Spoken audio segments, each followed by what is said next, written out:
Hello friends, welcome to JDS education academy. So आज हम करेंगे दोस्तों क्लास 12th मैक्रो इकोनॉमिक्स का चैप्टर नंबर 5 बैंकिंग। तो इस चैप्टर को हम एक ही वीडियो में कवर करेंगे, तो आप इस वीडियो को शुरू से लेकर अंत तक ज़रूर देखें और इसे ज़्यादा से ज़्यादा लोगों तक शेयर करें। इसके अलावा अगर आपको मेरे इस हैंड नोट्स की रिक्वायरमेंट है तो आप मेरे साथ टेलीग्राम चैनल पर जुड़ सकते हैं, जहाँ पर आपको ये नोट्स प्रोवाइड कर दिए जाएगी, जिसकी लिंक मैं डिस्क्रिप्शन बॉक्स में आपको प्रोवाइड कर दूंगा। तो चलिए स्टार्ट करते हैं बैंकिंग।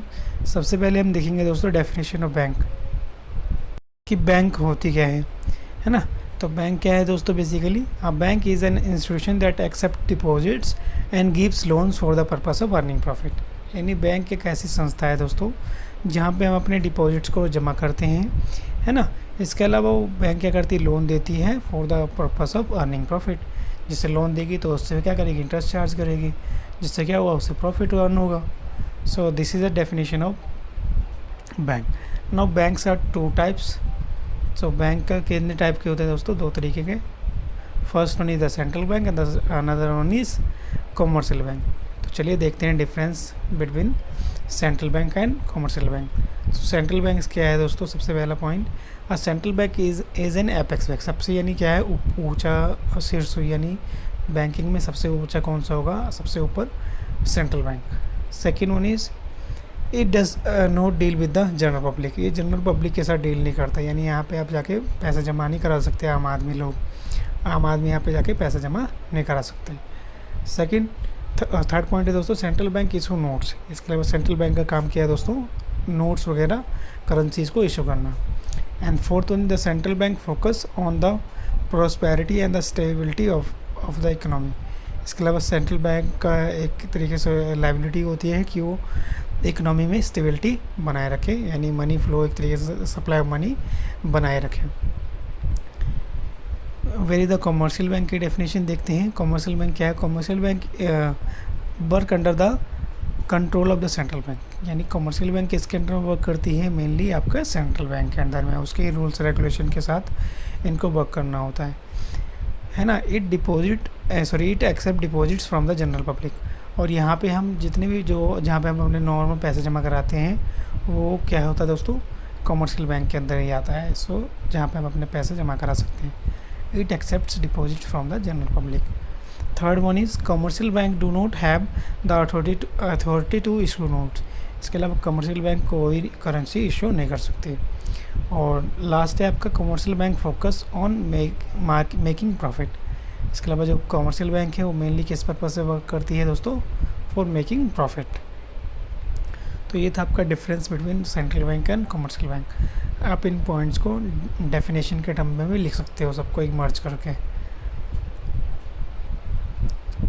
नाउ अब हम देखेंगे दोस्तों इन बैंकों के फंक्शंस, कि इसके काम क्या क्या होते हैं। सेंट्रल बैंक के फंक्शन क्या हैं हमारे, क्या क्या काम करते हैं, और कॉमर्शियल बैंक के क्या क्या फंक्शंस हैं। सो सबसे पहले पढ़ेंगे हम फंक्शंस ऑफ कॉमर्शियल बैंक, जिसमें हमें देखना है दोस्तों primary function and secondary function. Secondary function further दो पार्ट्स में डिवाइड होता है, एजेंसी फंक्शन और जनरल यूटिलिटी फंक्शन। तो हम वन बाय वन इन सारे फंक्शंस को डिटेल में एक बार पढ़ेंगे। सबसे पहले पढ़ेंगे हम प्राइमरी फंक्शंस में हमारा एक्सेप्टिंग डिपॉजिट्स। सबसे पहला हमारा है यहाँ पे प्राइमरी फंक्शन कमर्शियल बैंक का। प्राथमिक कार्य क्या होता है? एक्सेप्टिंग डिपॉजिट, जहाँ पर हमने क्या कर सकते हैं? पैसे जमा करा सकते हैं। ठीक है। So commercial bank accept deposits from the customers in the form of saving, fix deposits and the current deposit. ठीक है। तो जितने भी कमर्शियल बैंक है दोस्तों, वहाँ पे हम सेविंग के टर्म में पैसे जमा कराते हैं, या तो एफडी के रूप में, या तो हमारा करंट डिपॉजिट यानी करंट अकाउंट जो होता है। ठीक है। सेविंग डिपॉजिट्स क्या होते हैं? It allow the customer to credit fund towards their account for up to a certain limit. ये क्या होता है आपका? Saving deposit. एफडी क्या होता है दोस्तों? आपका fix deposit. It comes with the pre determined lock in a period, यानी एक निश्चित समय के लिए फिक्स कर दी जाती है, जैसे 1 साल, 6 महीने एंड सो ऑन। तो ये आपका पहला फंक्शन था। सेकेंड है आपका कमर्शियल बैंक का प्राइमरी फंक्शन में एडवांसिंग लोन। ठीक है, यानी लोन प्रोवाइड करना। So bank advance loans not only on the basis of the deposits of public, rather they also advance loans on the basis of depository the money in the accounts of borrowers. In other words, they create loan out of deposits, the deposits out of loans. This is a called credit creation by commercial bank. यानी यहाँ पे advancing money loan का मतलब है दोस्तों simple कि जैसे हम पैसे जमा करवाते हैं तो उसको क्या करता है बैंक फर्दर लोन टू रूप में कन्वर्ट कर देता है, फिर उससे जो इंटरेस्ट आता है उसको अगर मान लो कोई पैसे वापस निकाल ले आ रहा तो उससे वो निकाल भी सकता है ना, विड्रॉ भी कर सकता है। यानी एक तरीके से ये सर्कल क्या होता है, चलता ही रहता है। डिपॉजिट किए ये लोन के रूप में कन्वर्ट करके पे करेगी और वहाँ से अर्निंग प्रॉफिट करेगी। तो यही कि क्या कहलाता है दोस्तों, ये सर्कल हमारा क्रेडिट क्रिएशन। ठीक है, तो आपको वन वर्ड में याद रखना है, एडवांसिंग लोन को क्या कहा जाता है दोस्तों, क्रेडिट क्रिएशन, यानी उधार बनाना एक तरीके से समझ लो। थर्ड वन इज़ है आपका discounting bill of exchange. Discounting bill of exchange का मतलब है दोस्तों सिंपल कि मान लो अगर आपको कोई इमीडिएटली लोन चाहिए, ठीक है, तो आपको मान लो 1000 रुपये लोन चाहिए तो 1000 रुपये ना मिलकर कितना मिलेगा, 90 रुपये मिलेगा, डिस्काउंट मिल जाएगा। ठीक है, तो वो डिस्काउंट काट के इंटरेस्ट काट के ही आपको क्या मिलेगा दोस्तों, बाकी पेमेंट आपको आपके अकाउंट में क्रेडिट कर दी जाएगी। सो देखो यहाँ पर definition, if a creditor wants money immediately and has a bill of exchange, the bank gives his money by the discounting of bill of exchange, the banker deposits the amount of the bill in a current account of the bill holder after the deducting the rate of interest for the period of loan which is normally not more than 90 days, जो कि ज़्यादा दिन कितने दिनों तक का होता है दोस्तों, 90 दिन से ज़्यादा का नहीं हो सकता। तो ये तो आपका discounting of bill exchange, this is the primary functions of commercial bank. अब देखेंगे हमारा सेकेंडरी फंक्शन। सेकेंडरी फंक्शन में हमारा सबसे पहले आएगा दोस्तों work as a agency function. ठीक है, एजेंसी फंक्शंस के हमारा सबसे पहला पार्ट है, एजेंसी का मतलब सिंपल छोटे छोटे एजेंसीज, लाइक ये हमारी एज ए एजेंसी वर्क करती है कमर्शियल बैंक। जैसे कैसे, जैसे ट्रांसफ़र ऑफ फंड करना, ये किसका काम होता है, बैंक का होता है, कमर्शियल बैंक का। तो एक तरीके से क्या है, हमारी एजेंसी होगी कि हम जितना बोलेंगे वो क्या करेगी, ट्रांसफ़र कर देगी। सो it is also offer the remittance facility, overdraft, electronic transfer of fund along with the financial services. Commercial bank are basically financial institution which accept deposits, lend money and help you transfer money from your account to another account by the earning profit। ठीक है, तो ये क्या था, एक तरीके से agency function में आता है आपका ट्रांसफ़र ऑफ फंड। इसके अलावा कलेक्शन ऑफ फंड आपका क्या आएगा दोस्तों, ये भी आपका एजेंसी फंक्शन में आएगा, second function. Collection of fund का मतलब सिंपल है, collection of funds also work done by the commercial bank like saving, rent, interest, है ना, से कलेक्ट करना किसी चीज़ को। थर्ड है आपका यहाँ पे purchase and sales of share and securities on the behalf of customer. इसके अलावा सेल्स परचेज करना शेयर्स को on the behalf of customers. Fourth है आपका एजेंसी फंक्शन में collection of dividend and interest. Fifth one is payment of bill and insurance premium on the behalf of customer, है ना, payment insurance की जो premium होती है वो भी कलेक्ट करना काम होता है किसका है, इसका। तो किस तरीके से वर्क कर रही है, एजेंसी वर्क कर रही है ना, on the behalf of customer. Sixth है आपका acting as a executor and trustee of bill. Seventh है आपका acting the correspondent and representative of customer and provide letter of credit to the customer. And the last one is to make payment of rent except taxes also. तो ये था आपका agency function.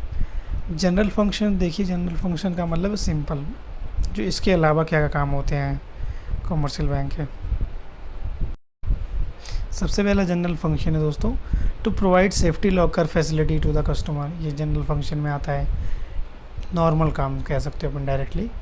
It provide money transfer facility, issue traveller cheque, है ना, provide debit card, credit cards, provide merchant saving facilities. So these all are the example of general utility function of given by the commercial bank. So I hope आपको commercial bank के function सारे clear हो गए होंगे। अब हम पढ़ेंगे दोस्तों सेंट्रल बैंक के बारे में। और उसके फंक्शन। तो सेंट्रल बैंक की डेफिनेशन दोबारा देख लेते हैं एक बार। Central bank is the apex institution of monetary and the financial system of a country. It makes monetary policy of a country in public interest. It manage supervisors and the facilities the banking system of the country. ठीक है, यानी सबसे जो ऊंचा bank है, सबसे सर्वोच्च bank कौन सा आपका, सेंट्रल बैंक ही होती है। ठीक है, और ये क्या करती है दोस्तों, इसका मेनली काम क्या होता है, सुपरवाइज करने का बाकी बैंक के ऊपर। सो सबसे पहले हम देखेंगे, अब फंक्शंस देखेंगे अब हम फंक्शंस ऑफ सेंट्रल बैंक। सबसे पहला काम है आपका यहाँ पे इशू करेंसी, यानी करेंसी इशू करने का काम किसका होता है, नोट वगैरह, तो सेंट्रल बैंक ही करती है। The central bank is given the sole monopoly of issuing currency in order to secure control over the volume of currency and credit. Clear है। नेक्स्ट है दोस्तों आपका बैंकर टू द गवर्नमेंट, यानी banker to the government का है, bank यानी government के पैसे कहाँ जमा होते हैं, सेंट्रल बैंक में ही जमा होते हैं, है ना। So central bank act as the banker of both central and state government. It carries out banking businesses of the government and government keep its cash balance on current account with the central bank। ठीक है, तो government का account कहाँ होता है दोस्तों, आपका central bank के अंदर ही होती है, क्योंकि ये आपको पता है जनरल पब्लिक को डील नहीं करती। नेक्स्ट है दोस्तों आपका bankers bank and supervisor. Bankers bank का मतलब है दोस्तों कि जो कमर्शियल बैंक है उसको भी ये पैसे लोग प्रोवाइड करवाता है, अगर कोई नीड होगी तो, यानी हेल्प करता है एक तरीके से, और साथ साथ उस पर सुपरवाइज भी करता है कि वो प्रॉपर वर्क कर रहा है कि नहीं कर रहा है। तो ये दो अलग अलग पॉइंट्स बना सकते हो आप इनडायरेक्टली, बट मैंने दोनों को मर्ज कर दिया यहाँ पे। तो चलिए देखते हैं पहले बैंकर्स बैंक की डेफिनेशन। तो so the central bank act as a bankers and the supervision to the commercial और in various respect in provide financial assistance to bank by discounting their bill and throughout the loans advance against the approved security, and it supervise the related and the control the activities of the commercial bank। तो clear हो गया। Fourth है दोस्तों आपका control of credit यानी money supply को देखना है, इसके अलावा कितनी मनी एक तरीके से सप्लाई में रहनी चाहिए, है ना, उन सब पे किसका कंट्रोल होना चाहिए दोस्तों, कौन करती है, आपका सेंट्रल बैंक ही करती है। सो कंट्रोलर ऑफ क्रेडिट, ठीक है। So one of the function of central bank is that controlling of credit which is turns to control the inflation rate with in the economy. It is important to understand that the central bank cannot prevent or eradicate the inflation rate. However, they do monitor the and control the credit rate। आपको पता है government जो है inflation rate को कम नहीं कर सकती, but उसे कंट्रोल किया जा सकता है ना। मान लो अगर सप्लाई ऑफ मनी ज़्यादा होगी तो इंटरेस्ट बढ़ा देगी, है ना, रेपो रेट बढ़ा देगी तो क्या होगा, सप्लाई ऑफ मनी कम हो जाएगा। अगर मान लो पैसों की कमी है तो रेपो रेट क्या कर देगी, कम कर देगी, तो ज़्यादा लोग ज़्यादा लोन ले सकते हैं। तो इस तरीके से वो क्या करती है दोस्तों, कंट्रोल करती है। नेक्स्ट है दोस्तों आपका लेंडर्स ऑफ लास्ट रिजोर्ट। तो ये लेंडर्स ऑफ लास्ट रिसोर्ट क्या होता है दोस्तों, the lenders of last resort LOR is the institutions usually a country central bank that offers loan to the bank, है ना। मेनली इसका काम क्या होता है, बाकी बैंकों को लोन प्रोवाइड करना। और अदर वर्ड में कह सकते हो आप, the other eligibility institution that the experiencing financial difficulties और are that considered highly risky और नियर कोलैप्स। सिक्स्थ है आपका दोस्तों custodian of foreign exchange reserves. So the central bank exercise control over the foreign reserves to meet the deficit in the international liquidity in India. The RBI is the custodians of country's foreign exchange reserves। तो foreign exchange reserves पे भी कैसा control होता है दोस्तों, आपका central bank का ही होता है। तो ये दोनों फंक्शंस से आपको आई होप आपको क्लियर हो गया होगा। अब हम देखेंगे दोस्तों मनी क्रिएशंस और क्रेडिट क्रिएशन की, किस तरीके से मनी सप्लाई करती है कमर्शियल बैंक, है ना। तो सबसे पहले आपकी डेफिनेशन देखें, क्रेडिट का मतलब क्या है, क्रेडिट मतलब उधार होता है। So it is the define as the finance made available by the one party to the another party on the creation of rate of exchange. ठीक है, जिस रेट पे एक पार्टी दूसरी पार्टी को पैसे प्रोवाइड करती है, that is called credit. So the capacity of bank to create money और credit depends on amount of primary deposit और second one is legal reserve ratio.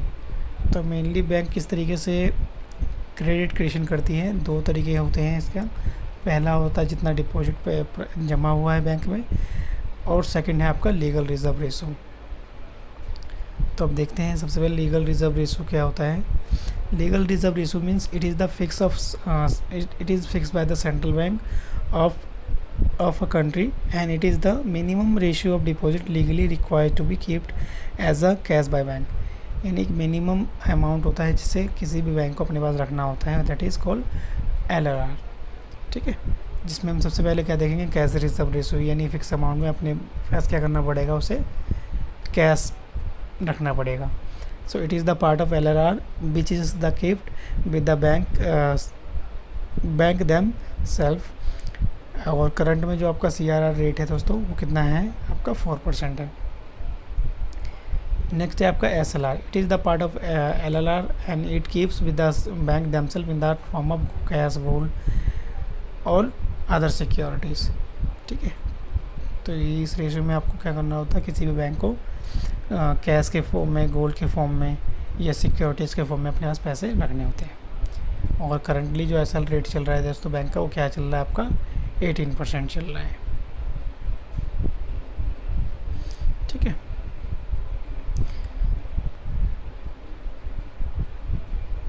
Next है आपका इसी के साथ, अब इसको एक्सप्लेन करते हैं, हम देखते हैं किस तरीके से मनी क्रेडिट क्रिएशन करता है वो। So commercial bank demand deposits are the part of money supply. Commercial bank lend money to the borrowers by opening demand deposits accounts in their name. The borrowers are free to use these money by the writing checks according to the definition. Demand deposits are a part of the money supply. Therefore, by the creating additional demand deposits, bank create money. Money creation depends upon the two factor. First one is primary deposits and the LRR, and second one is आपका होगा deposits multiplier. Equal to में क्या होगा दोस्तों, 1/LRR, या फिर आप दूसरे टर्म में कर सकते हो डिपॉजिट क्रिएशन इक्वल टू में इनिशियल डिपॉजिट इनटू में 1/LLR। ठीक है, इसके अलावा नेक्स्ट डेफिनेशन दोस्तों आपके रेपो रेट। तो रेपो रेट क्या होती है, बेसिकली जिस रेट पे सेंट्रल बैंक क्या करे, अदर बैंक को, कमर्शियल बैंक को लोन प्रोवाइड करें, that is a repo rate. ठीक है, आप डेफिनेशन पढ़ लेना एक बार। इसके अलावा जो है आपका इससे उल्टा कर देंगे तो क्या आ जाएगा, रिजर्व रेपो रेट। यानी जिस रेट पे अदर बैंक क्या करेगी, सेंट्रल बैंक को लोन देगी, that is a reserve repo rate. हमेशा याद रखना दोस्तों, जो आपका रिजर्व रेपो रेट होता है वो रेपो रेट से क्या होगा, ऑलवेज कम होगा, क्योंकि सेंट्रल बैंक यहाँ पे लोन ले रही है तो ऑब्वियस सी बात है उससे कम रेट में लेगी। ठीक है, तो ये आपका था दोस्तों पूरा बैंकिंग का चैप्टर। आई होप आपको क्लियर हो गया होगा। ठीक है, सो अगर आपको ये मेरी वीडियो पसंद आए तो प्लीज़ से लाइक करें, शेयर करें ज़्यादा लोगों तक, और लाइक का बटन दबाना ना भूलें दोस्तों। थैंक यू सो मच, और हमारे साथ बने रहें। मैं आपको जल्द से जल्द नेक्स्ट वीडियो प्रोवाइड करने की कोशिश करूँगा। Thank you so much.